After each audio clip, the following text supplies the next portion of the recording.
Hey guys, so a lot of you have been following me so far on what I'm calling my journey or my spiritual path.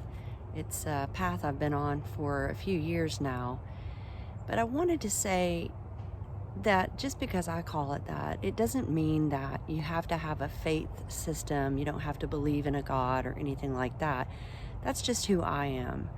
I mean, you can call it your journey, your path. You can be agnostic or even atheist and still be on some kind of pursuit of something that is bigger than you. So, for example, the first thing that I do every day is, I get up in the morning and like this morning, I had, some anxiety thoughts about things. And I just, I woke up and I told myself I needed to just take a deep breath and, realize that the things that I was thinking about, those were just thoughts. They're just thoughts. They're just stories I'm making up in my head, because the biggest part of my day every day is just about being present, which basically all that means is I'm not living in my past, dwelling on mistakes I may or may not have made the day before. And I'm not worrying about the future and what may or may not happen, things I have zero control over. So all I can do is just get up every morning and breathe into the day and just be open to whatever the day brings, and just be aware of my reactions and my feelings and thoughts and emotions as they come throughout the day. So that's the first thing.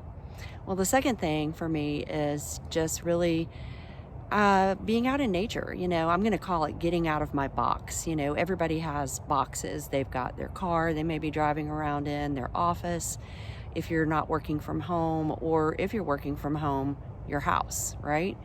And so we all have these boxes that we get confined in from time to time. And so you got to get out of that box and be out in nature every once in a while. And again, even if you don't believe in something, you can be out in nature and just sense that things feel different. It's almost like kind of an electric feeling.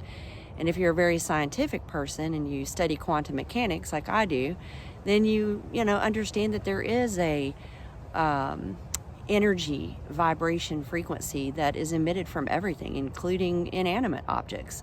So, it's all photons, electrons, and protons and all that stuff. But there is an energy here that, when you're outside in nature, you can definitely feel different. If not, just that you can, again, breathe fresh air, hopefully. And then, finally, for me, it's a process of daily meditation. And I've talked to you about meditation in the past before, but that's not for everybody. The way I meditate is I have a small pillow on a mat in my bedroom.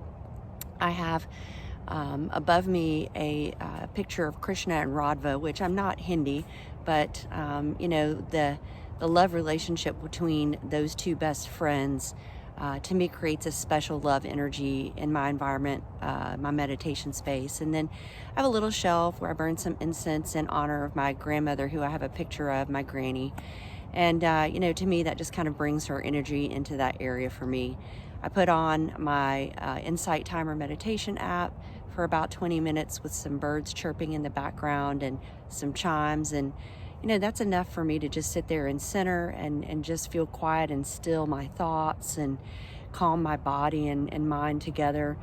I usually just breathing in, I calm my mind. Breathing out, I calm my body. And so that's what works for me. But for you, it may be something different. You could be, just walking around and just need a moment to just pause and just center. You can be in the elevator doing that, for that matter. You can, meditate anytime, any day, anywhere. And it doesn't require a lot of activity preparation to do it. So just wherever you feel comfortable, if you just need a moment to center, then that is meditation. So again, that is not something that's a spiritual practice per se. It's not necessarily going to involve, believing in a deity. It's just something that you can do. And it is a scientific fact that if you can do that for yourself every once in a while, you do add some longevity. So, having a longer life and a healthier life. So those are just my things that I do, and this is what I mean when I say I'm on a spiritual path. And so whatever works for you, I hope you're thinking about it and pondering on it this year, because the more positive energy that we can create within ourselves, it brings us to a place where we can put that positive energy out into the world. And goodness knows that we definitely need that in our environment right now. So, work with me. I challenge you today to create a path for yourself this year as you're going through.